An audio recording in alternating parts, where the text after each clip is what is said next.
Hello my people, karibuni tena kwenye channel yangu. Msahau kusubscribe, like na kushare.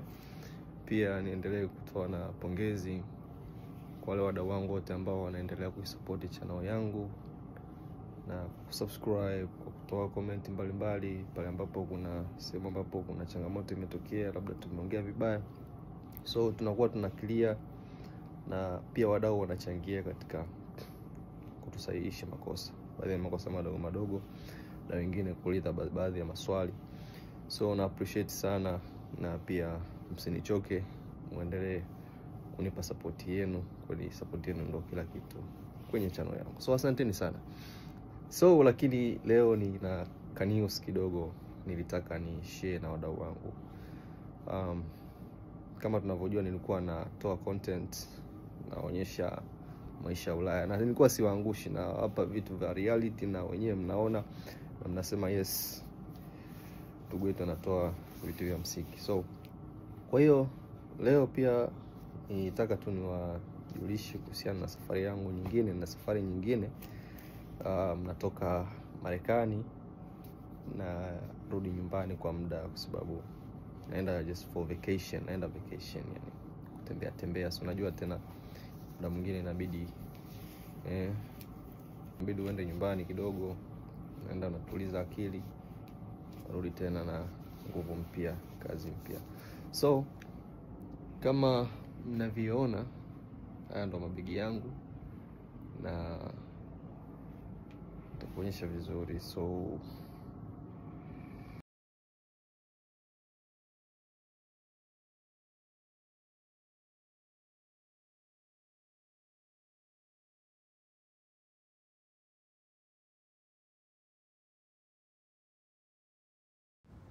baada ya kukuonyesha hayo, sasa nipo njiani naelekea kwenye airport.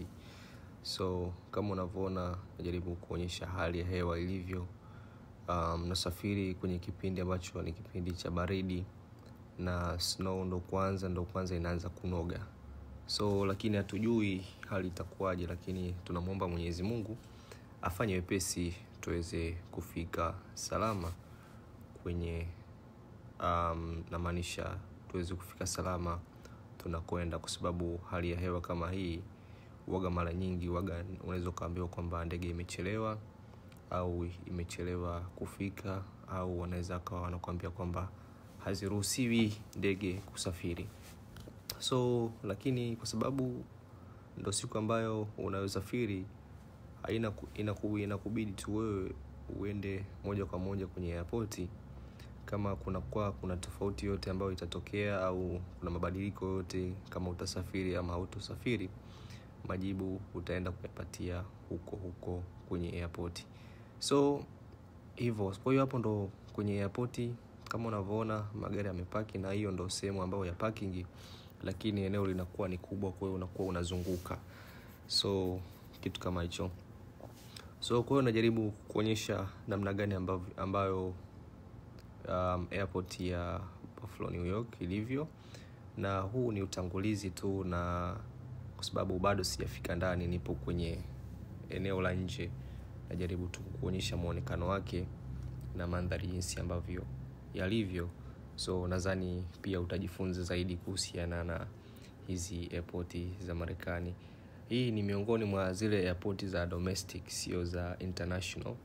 Ni airport za domestic kwa sababu ya unapokuwa unataka kusafiri kuelekea nje ya nchi, kwa hiyo unakuwa unasafiri unaenda hapo kwenye hii airport. Baada hii una ndege inakuchukua inakupeleka kwenye airport kubwa. Sasa inategemeana sasa ndege yako hiyo ambayo ya pili unaenda kuichukulia kwenye sehemu gani. So kama unavyoona hapo, njia zinagawanyika, kuna sehemu ya chini na sehemu ya juu. Sasa sisi tunaenda sehemu ya juu.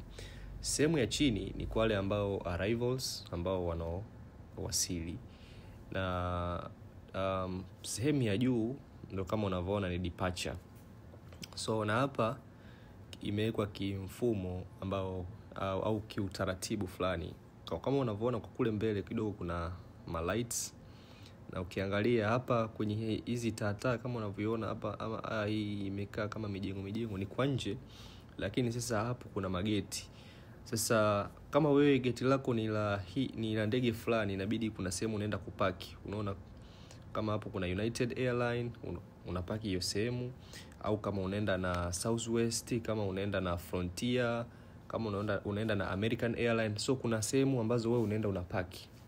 So kila sehemu unaenda kupaki. Sasa yani hiyo sehemu Okay, sasa nishashuka kwenye gari. Sasa hapo wameshafanya checking yale mabegi yangu makubwa. Sasa imebaki hizi ndogo ndogo carry on na mimi mwenyewe kusachiwa alafu baadaye sasa niweze kuingia moja kwa moja mpaka ndani kwenye geti langu ambalo ndo hapo naenda kusubiria ndege yangu ya kunipeleka New York City. So hayo ndo mazingira ya ninio. So nimemaliza sasa kwenye checking, wameshanicheki kila kitu na wamecheck carry on yangu. Wamemaliza sasa ndo hapo sasa naingia na piga misere pia nikiendelea kuelekea upande ambao naenda kulitafuta geti langu ambalo hapo ndipo ambapo nitakapochukulia ndege yangu. So ndugu mtazamaji, hiyo ndo airport ya Buffalo, New York kama unavyoona, na nimepita pale kwenye immigration kwenye checkpoint. Kwenye checkpoint pale ni sehemu ambayo ya mwanzo ambapo wanaanza kukusearch. Baada ya hapo hamna searching nyingine ambayo unasearchiwa. Na pale kwenye kusearch kwanza wanachukua begi lako wanalipitisha pale kwenye mashine kama ilivyo kawaida. Kama una mkanda, una viatu, una kitu chochote, simu na vitu vingine, hata vile vibegi vidogo vidogo vya kubeba mgongoni au kifuani, vitu kama hivyo unachukua unaweka pale kwenye mashine wanapitisha. Alafu pia na wewe kuna sehemu ya mashine unaingia wewe kama wewe hauna chochote, vitu vyako vyote vinapita kwenye mashine nyingine, na wewe kuna sehemu wanakusimamisha hivyo, unanyosha mikono juu, wanakuskani mwili mzima ili kutaka kuhakikisha kwamba hauna kitu chochote ambacho ulichobeba ndani ya mwili wako, kwa sababu kuna watu huwa wanabeba vitu ndani, kuna labda amekishonea kwa ndani ya mwili na vitu kama hivyo, au kuna sehemu labda umekificha kitu hakionekani kwa macho ya kawaida, au hata kama ukisachua kiwezi kuonekana, lakini kwa mashine kinaweza kikaonekana. Kwa hiyo ule mwili mzima unakuwa wanauskani kitu kama hicho. Baada hapo sasa ukishapita hapo, ukishaingia sasa huku ambako nakukuonyesha sasa hivi, inamaanisha kwamba hakuna tena checking yoyote, isipokuwa tu unapewa tu tahadhari usimpe mtu mzigo wako akushikie. Labda kama unaenda chooni au unaenda sehemu nyingine yote, usimwachie mtu mzigo, mtu ambaye wewe haumfahamu au haumwamini. Mmekutana tu kwenye airport, unachukua mzigo wako unampa. So hilo ni tangazo la kila muda, uaga watu wanapewa taarifa hiyo, mradi wasiwezi kuamini watu ambao hawafahamu kuachia mizigo yao. So guys, napenda ni share hii safari yangu pia muweze kujifunza namna gani maisha yalivyo. So kama mnavyoona, hizi ni sehemu ambazo ni za kusubiria ndege. Kama ndege yako labda ni geti la ngapi, unaona pale juu. Ngoja simu yangu ina filter, ngoja nitarudi. So nadhani utakuwa unaona kama geti lako lina hapa, so lazima utakuwa unakaa hiyo area, utakuwa unakaa mtaa. Okay, so unajaribu kuzunguka kwenye airport ili kuonyesha vizuri na gani airport ya Buffalo itafananaje, unaona. So nadhani utakuwa unaona na maandishi yanasoma pale. Hapa ni United Airline ndio wana operate, kama unavyoona pale mbele United Airline. So hapa ni airport, kwa hiyo lazima utakuwa unaona. So ni vile safari yangu itakuwa ni toka hapa Buffalo tutaenda New York. Baada ya New York nitachukua ndege ya New York mpaka kuelekea Doha. Baada ya Doha itakuwa ni ndege ya mwisho.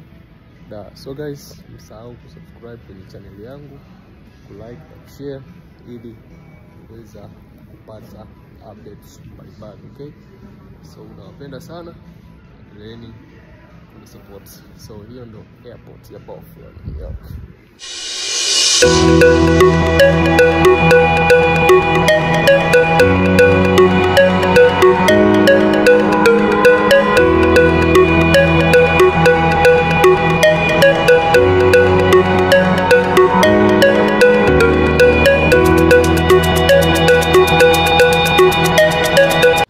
Okay, so baada ya kusubiria sana ndege na ilikuwa imechelewa, lakini tunamshukuru Mwenyezi Mungu, tumefanikisha, ndege imefika salama na sasa hivi ndo tunaelekea kwenye ndege. So kama unavyoona, safari ni ya kuelekea New York City na baada ya hapo tutaendelea. So tushapanda kwenye ndege na kama unavyoona ndege sasa hivi inajiandaa kuondoka na sasa hivi tayari ipo ready kwa ajili ya kuruka. So inaelekea kwenye sehemu sahihi au kwenye njia yake sahihi kwa ajili ya kuruka. So ndugu mtazamaji, hiyo ndo safari yangu, pia naendelea kukuonyesha. Pia nikikukumbusha tu usisahau kusubscribe, kulike na kushare ili kuweza kupata updates mbalimbali. So na kama unavyoona hapo, ndege ndo kwanza inaanza kuruka sasa hivi. Kwa tutakuwa angani kwa muda wa lisali 1 na dakika 30, ambapo sio mbali sana kutoka sehemu nilipo na sehemu ambapo ninapokwenda. Kwa hiyo sehemu ambapo nilipokuwa ni Niagara International Airport, ambapo ndio airport nilotoka sasa hivi, na sehemu ambapo ninapoenda ni John F. Kennedy International Airport, ambapo ni New York City. Okay, so hiyo itakuwa ni destination ya kwanza. Baada hapa ninapotoka, destination yangu ya kwanza itakuwa ni New York City. Baada hapo destination ya pili itakuwa ni Doha, na destination ya tatu itakuwa ni Dar es Salaam. Itakuwa ni Kilimanjaro. Baada ya Kilimanjaro nitatoka tena kwa destination nitatoka Kilimanjaro, destination ya 4 itakuwa ni Dar moja kwa moja, kwa sababu ndege yangu ya kutoka Doha itashukia Kilimanjaro, itashusha watu na itachukua watu, alafu sasa baadaye tutaelekea Dar. Huo ndo mpangilio wa safari yangu. So ndugu watazamaji, hiyo ndo view ya juu na hiyo ndo Marekani. Nadhani watu wengi watakuwa wanatamani kuona na namna ambavyo nchi ya Marekani inaonekana kwa muonekano wa juu. Sio nchi nzima, ni baadhi ya maeneo. Kwa mfano kama vile mji wa Dar, kwa muonekano wa juu unapokuwa unaruka na ndege unakuwa una muonekano kama huo. Sasa na huku sasa ndo muonekano wa juu. So kama nilivyokuwa nimekuambia kwamba ndege ilikuwa imechelewa kwa sababu ya hali ya hewa, kwa sababu tunasafiri kwenye kipindi cha snow, ambapo hali sio nzuri sana, na pia muda huwa mara nyingi sana huaga watu wengi wanaambiwa kwamba wasisafiri kipindi kama hicho. So kama wasisafiri, huwa wanasafiri, lakini muda mwingine inakuwa ni changamoto kwa sababu ya matatizo ya hapa na pale, kuanguka ndege na vitu vingine. Hata sisi wenyewe tulikuwa tuna hofia kidogo, kwa sababu wiki 2 zilizopita au 3 kuna ndege kama 3 hivi zilianguka. So nyingine ilikuwa ni kule upande wa Korea na nyingine ilikuwa ni upande wa sehemu tofauti. Hata Marekani pia kuna ndege zilianguka, so kitu kama hicho. So baada ya muda mrefu sasa hivi hapa sasa ndo tunashuka sasa uwanja wa New York City, ndugu mtazamaji. Na kama unavyoona tunashuka uwanja wa New York City. Nitakuonyesha uwanja wa New York City kwa nje unafananaje na muonekano wake. Nadhani hapo sasa ndo utakuwa unaanza kuona picha halisi ya namna wa uwanja wa New York City, muonekano wake wakati wa usiku. So kama unavyoona ni uwanja mkubwa sana na una historia kubwa ambayo ya ndege kushuka na kuondoka. Kwa ndege ambazo zinazoshuka kwa siku ni ndege 200 ambao zinazotua na zinazoondoka pia idadi yake pia. So unaweza kuona kwamba ni uwanja mkubwa ambao unaopokea ndege nyingi sana na kuhudumia watu wengi sana. So na ni safari ya kila muda, kila saa, kila dakika inaondoka ndege, inatua ndege, au zinaondoka ndege, zinatua ndege. So kwa hiyo ni uwanja mkubwa sana, na pia ni uwanja ambao ni wa kimataifa. Kwa hiyo hata sisi pia tunapokuwa tunasafiri lazima tupitie hapa. Inategemeana na ndege ambayo unachukua. Kwa mfano kama unachukua Ethiopian Airline, unaenda kushukia uwanja wa Addis Ababa, muda mwingine unaweza kuchukua hapo ulipo unaenda mpaka Chicago. Ndege yako ya Ethiopia unaenda kuchukua Chicago, halafu sasa ndo unaelekea Addis Ababa. Baadaye sasa ndo utaenda kuendelea na safari, au kama destination yako ni Addis Ababa pia unaenda kuishia Addis Ababa. So na kama pia unaelekea Dar, inategemeana na ndege ambayo unachukua. Sisi tunaelekea Dar lakini tunaondoka na Qatar. So ndo maana tunashukia hapo uwanja wa John F. Kennedy. Baada ya hapo tutakaa masaa mangapi? Tutashuka saa 4, tutakaa kama masaa 2 ambao ni layover. Baadaye tutachukua tena ndege ambayo ni saa 7 usiku ya kutoka New York City mpaka Doha. So ambao ni muda wa masaa 13 kwenye ndege. Ni muda wa masaa 13. So kitu kama hicho. So huo ndo uwanja wa John F. Kennedy. Tumeshuka sasa, tunaelekea kwenye sehemu ambapo ndege ndo itasimama kwa ajili ya kushusha watu. So huo ndo uwanja wa John F. Kennedy, na hizo ndo ndege ambazo zipo kama unavyoona. Sasa kwenye hili eneo tutaona ndege tofauti ambazo zina rangi, lakini sasa hilo ndo shirika ambalo tulochukua sisi na ndo ndege ambao tulopanda. Kama unavyoona wana ndege nyingi ambao shirika lake linafanya vizuri, ni ile inaitwa JetBlue, ambao ni shirika zuri sana, na ndege zake pia ni mpya, sio zile ambazo kama zilizochakaa. Kwa mfano kwa hapa Marekani ndege nyingi ambazo watu huwa wanaziogopaga ni kupanda. Kwanza hasa ndege ambao watu wanaogopa kupanda wana nyingi ambazo zina ajali nyingi. Kuna ndege moja inaitwa, shirika la ndege linaitwa Frontier, ndo ambalo watu wengi wanaogopa kupanda ndege zao kwa sababu ni ndege ambazo kidogo zimechakaa kidogo. Lakini hivyo kwa hili shirika ndo kama unavyoona ndege zao zile pale zina muonekano mzuri, ni mpya. Wanafanya mabadiliko kila muda ili mradi kuweza kuboresha usafiri wao na kuvutia wateja. Kwa hiyo nadhani utakuwa unaona. So guys, pia niendelee kuwakumbusha kwamba msahau kusubscribe kwenye channel yangu, kulike na kushare ili kuweza kupata updates mbalimbali. So hapo naendelea kukuonyesha uwanja wa New York City kwa nje. Huo ni muonekano wa usiku, na nadhani pia utakuwa unaona kuna ndege za aina nyingi. Kuna Delta, kuna American Airlines, kuna Qatar, kuna kuna Indian Airlines. Yani ndege zipo nyingi, Kenyan Airways. Ndege nyingi sana zipo, imekosekana tu Air Tanzania. Lakini baadhi ya nchi nyingine ndege zao hapo zinaonekana. I wish ingekuwa Air Tanzania unaichukulia New York City mpaka Dar, ingekuwa ni vizuri sana kama wanavyofanya Kenya wana ndege yao moja. Ukishatoka kwa mfano ningekuwa nashukia Kenya, ningechukua ndege moja kwa moja kutoka Buffalo, nachukua ndege natoka Buffalo New York kwenda New York City nikichukua Kenyan Airways ni moja kwa moja mpaka Kenya. So hivyo. Kwa hiyo hapo ndo tumeshuka kwenye ndege na sasa tupo rasmi kwenye uwanja wa John F. Kennedy International Airport. So guys, huu uwanja kwanza niwaambie kitu kimoja. Huu uwanja ni mkubwa sana. Na huu uwanja bwana una changamoto zake kwa wale watu ambao sio wazoefu wa safari. Kwa sababu kama unavyoona hapo, kuna kupanda juu, unashuka chini, kuna sehemu unaenda unachukua treni mpaka kwenye terminal nyingine. Kwa hiyo terminal zinakuwa ni tofauti.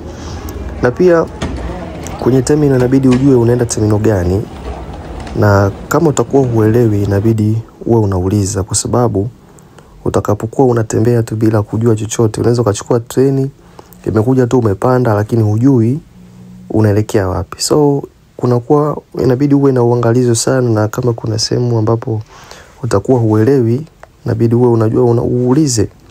Sawa? Na pia kuna watu wengine wanaweza kawa wanasafiri lakini pia hawajui lugha. Kwa hiyo pia ni changamoto, lakini sasa zipo njia ambazo ni rahisi pia zinaweza zikakusaidia. Kwa mfano kama utakuwa hujui Kiingereza au lugha yote hujui, unaweza ukachukua, hata kama unajua Kiswahili unaweza ukachukua, kuna app moja inaweza kawa inakusaidia. Unaandika unaongea kivoice kwa Kiswahili na translate kwa English, alafu unamuonyesha yule mtu, anaweza kawa anakusaidia kuliko kukaa kinyonge na pia usipate au usijue namna gani utapata msaada.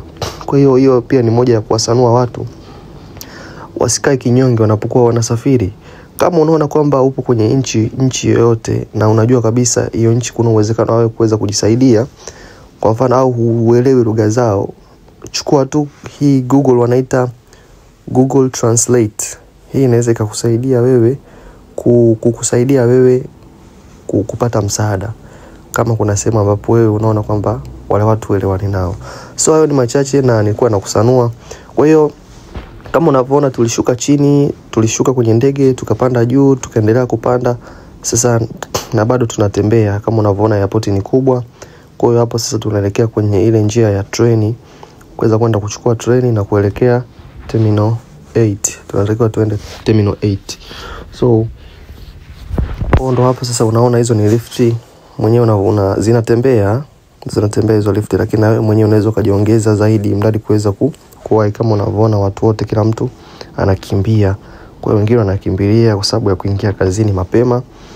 Kama unavyojua ni shift, watu wanakuwa wanabadilishana, kuna wengine ni wa usiku na wengine ni wa mchana. So kitu kama hicho, na kuna wengine wanakimbia kwa sababu ya kuwahi ndege, kwa sababu mtu anaweza kawa labda ameshuka kwenye ndege afu muda umemwacha au ndege imechelewa alikotoka. Kwa hiyo anakimbilia faster kwenda kwenye sehemu yake ya ndege au anawahi ndege yake. So ndo hivyo. Kwa hiyo lifti zipo ndefu, lifti zake ni ndefu sana. Unatoka hii unaingia hii. Hizo ni zile lifti sio zile za kupanda juu au chini. Hizo ni lifti tu zipo kawaida tu kama tambarare hivi. Unakuwa unatembea mwenyewe mdogo mdogo, kama umechoka yenyewe inakusogeza, mwisho unafika mwisho unashuka. Unatembea kidogo unaweza kukutana nyingine, au ndo kama umefika unataka kuingia sehemu popote. Kwa hiyo unakuwa unapita. So ndugu mtazamaji, hayo ni machache kuhusiana na airport ya New York City ambao ni John F. Kennedy International Airport. So kwa hayo niliokuonyesha ni machache, so sitaki video yangu iwe ndefu. Nitakuletea sehemu ya pili kuanzia New York City mpaka Doha. So ndugu mtazamaji, usahau subscribe, like. Your attention please. This is the final call for passengers of Qatar Airways on flight number QR9592 to Doha. Please board the aircraft immediately through gate 8. Thank you.